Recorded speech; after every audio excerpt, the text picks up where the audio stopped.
Que les bénédictions soient, que la lumière soit, que la vie soit. Aujourd'hui, je vais vous annoncer une ou des thématiques que nous allons aborder un peu à la volée durant certaines séances sur cette chaîne. Je voudrais par exemple aborder la thématique sur la théorie et la pratique de la flamme jumelle. Oui, vous avez bien entendu. Je vais enfin aborder la question, le phénomène des flammes jumelles. Est-ce un mensonge, une arnaque ou de la vérité?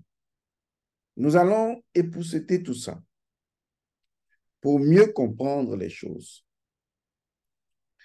L'une des choses que je déplore en matière de cheminement vers la connaissance, c'est ce qui, disons, m'étonne le plus d'ailleurs, c'est de constater que chaque personne peut élaborer une théorie sans se poser la question de savoir, de par la nature intrinsèque même de la théorie, quel est le principe premier. Car le mot théorie, dans sa lexicologie première, est indissociable de néther. Et donc, une théorie est par conséquent toujours associée à un principe premier. Aujourd'hui, vous entendez beaucoup parler de flammes jumelles. Un autre nom, un autre concept, c'est le concept de l'âme sœur ou d'autres concepts. À la base, ces concepts sont intéressants, surtout quand on parle de flammes jumelles, quand on parle de âme sœur. C'est assez important de comprendre que le concept est intéressant, il est bien choisi. Mais ce qui est à l'intérieur de ce concept, quel en est le principe premier? Est-ce que vous maîtrisez cela? Ça, c'est la première question que nous devons clarifier au cours donc de la capsule qui abordera la question. Deuxièmement, l'une des choses qui nous intéresse, est-ce que le concept, je parle simplement du concept de flamme jumelle d'âme sœur, est-ce que cela fait partie de la spiritualité ancestrale? Ou est-ce qu'on peut dissocier la théorie de flammes jumelles et la pratique de flammes jumelles? Peut-on dissocier cela de la spiritualité ancestrale? C'est également une question à se poser. Juste savoir, peut-il y avoir de phénomènes de flammes jumelles sans qu'on ait jeté un éclairci sérieux sur la spiritualité ancestrale pour en extraire le principe premier afin de savoir dessiner la route que nous voulons prendre. L'autre question également qui sera très importante à aborder, c'est le phénomène même de gémellité, de jumeaux. Parce que quand on parle de flamme jumelle ou de âme sœur, il faut d'abord comprendre quel est le principe premier de ce que nous appelons jumeaux. Parce qu'on a comme l'impression qu'il y a une forme de philosophie occidentale qui vient justement corrompre la spiritualité ancestrale avec des conceptions, des constructions idéologiques du genre, au commencement, il y a une âme qui s'est divisée en deux et qu'une partie complète est entrée dans un homme et l'autre partie est entrée dans une femme et les deux doivent se compléter dans une forme de quadripolarité et donc ça devient peut-être une flamme jumelle. Est-ce vraiment sérieux ce concept, cette idéologie, est-ce que vous en saisissez le principe premier? En fait, est-ce que vous maîtrisez le principe premier de la gémellité? C'est-à-dire, quel est le principe premier du jumeau? Le vrai problème avec les gens, c'est que on se réveille un matin, même si le concept de flamme jumelle est vrai et âme sœur est vrai, et cela n'est pas nouveau. On retrouve cela dans la vie de des illustres personnages de la mythologie égyptienne. Il s'agit donc de Osiris et d'Isis, qui sont d'abord et fondamentalement des jumeaux et qui sont en même temps des âmes sœurs. Mais ce qu'on devrait pouvoir vous expliquer, c'est que avant Osiris et Isis, ou avant Chou et Tefnut, ou avant Nout et Geb, vous voyez, la gémilité a toujours été là. Il y a eu d'abord Atum ou Tum, qui était un être unique.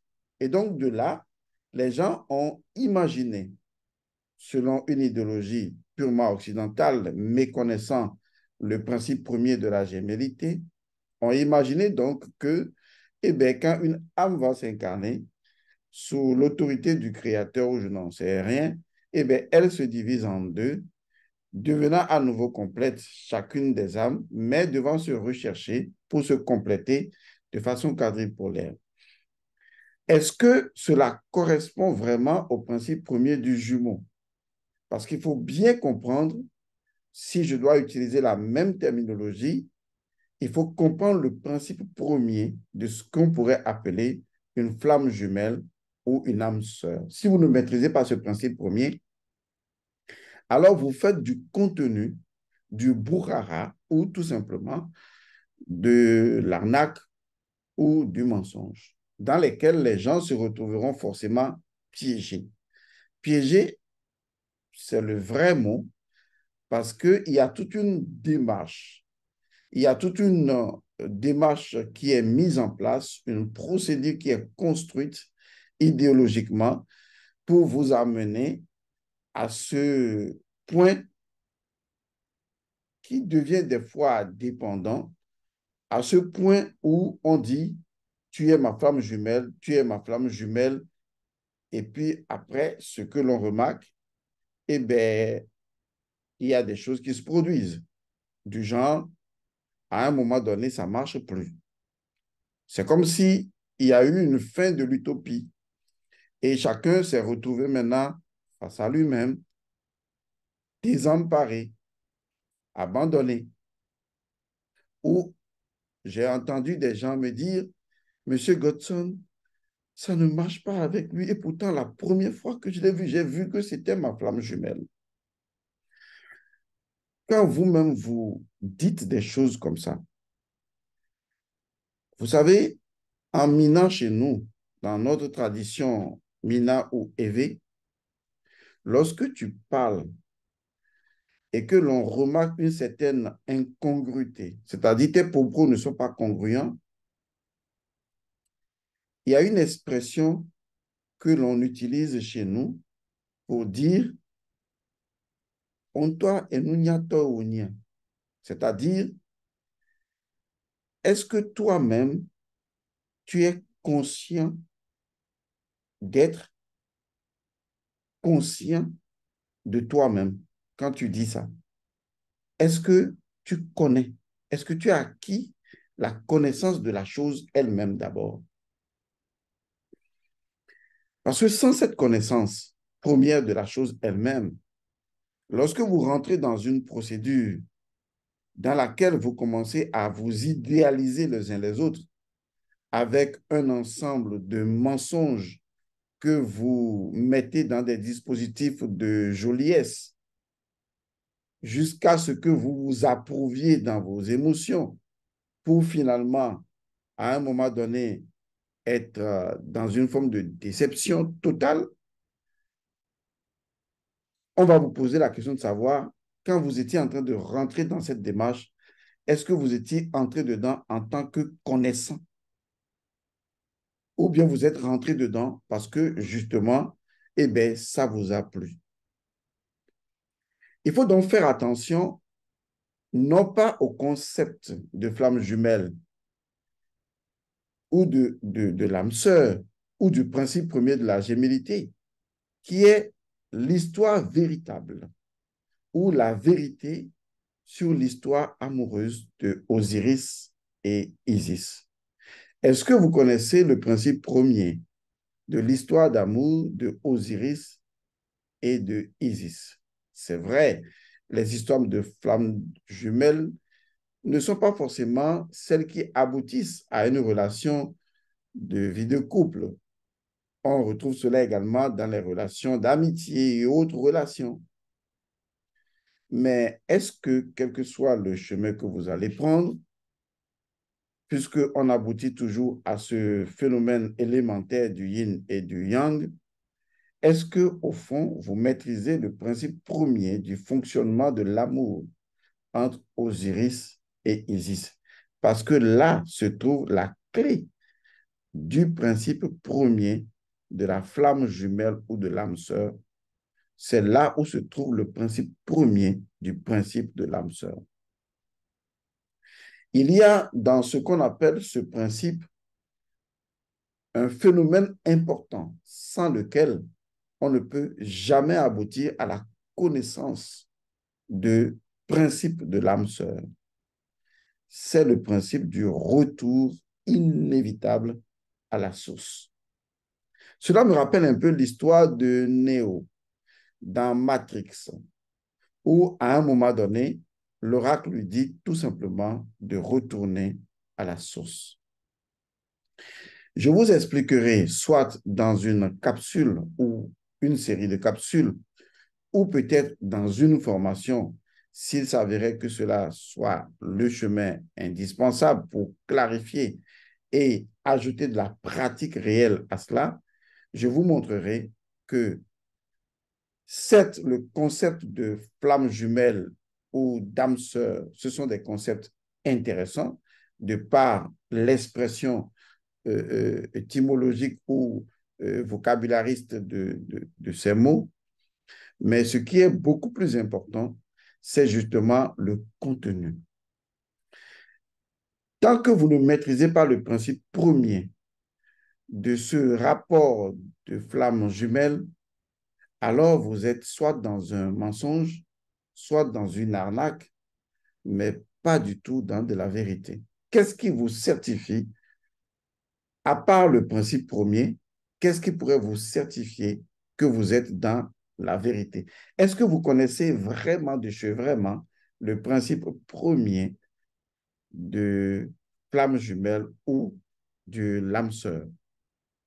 Nous aborderons cela et vous allez voir qu'en fait, c'est totalement à l'opposé de tout ce qu'on vous a enseigné et que, contrairement à ce qu'on vous a enseigné et qui pourrait vous induire dans une dépendance continue, associée donc à des réveils de pulsions anciennes qu'on confondrait facilement à de l'amour ou de la passion, avec toutes les théories fumeuses qui l'accompagnent. Contrairement à ça, il y a une autre vérité, où il y a la vérité à partir du principe premier, où vous prendrez conscience pour la première fois de ce que c'est qu'une flamme jumelle ou une âme sœur et comment vous pouvez la créer. Oui, cette expression va vous déplaire, mais c'est à cela lorsqu'on fait un retour à la source. Il y a également, pour finir, une chose que nos parents faisaient. Vous vous rappelez que dans nos traditions, ce sont les parents qui choisissaient peut-être un homme pour une femme ou une femme pour un homme, vice-versa. Et donc, avec le monde actuel, les gens n'aiment pas trop ça. Ils disent non, je dois aimer la personne, je dois tomber amoureux, je dois. OK.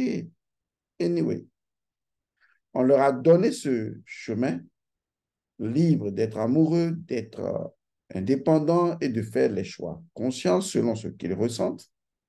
Mais posons-nous la question vraie. Est-ce que cela a arrangé vraiment les histoires de mariage? Ça n'a rien arrangé. Tout simplement parce que personne ne s'est posé la plus simple, élémentaire de toutes les questions qu'un enfant de 6 ans poserait.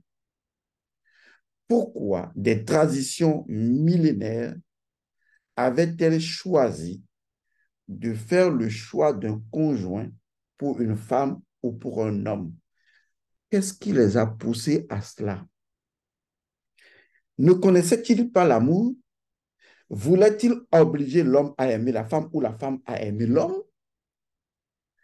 Quel était le principe premier sur lequel il se basait pour prendre une telle décision?